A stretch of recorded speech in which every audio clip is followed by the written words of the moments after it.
этих ребят второе имя «Веселые дельфины». Все потому, что они чувствуют себя как рыбы в воде. Это лучшие пловцы Кировского района Уфы.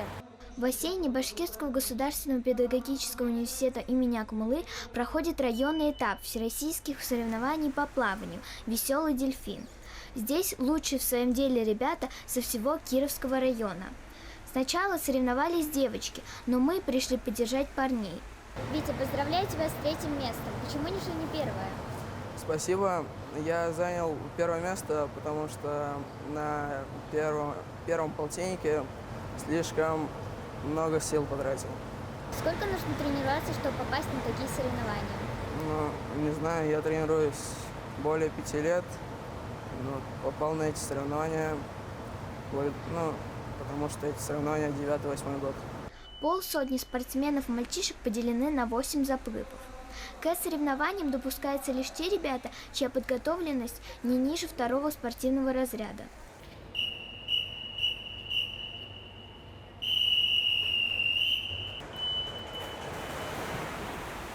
Пловцам нужно преодолеть вольным стилем 800 метров, 100 метров стилем на свое усмотрение. Выбирается один из 4 видов спортивного плавания.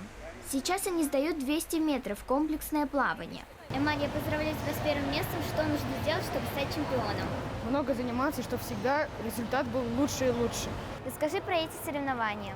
Это был «Веселый дельфин», Кировский район. Потом будет городской этап, потом республиканский, а потом страна. Впереди чемпионов со всех районов ожидают состязания на городском уровне. Они пройдут в конце месяца, уже в другом бассейне. В марте состоятся соревнования республиканского масштаба. После лучшие из лучших отправятся представлять нашу республику в Санкт-Петербурге на заключительном всероссийском этапе. После районных соревнований лучшие из них выйдут на городской этап. С некоторыми из них еще встретимся. Лилия Гильмудинова и Ильнар Бибков специально для «Горы новостей».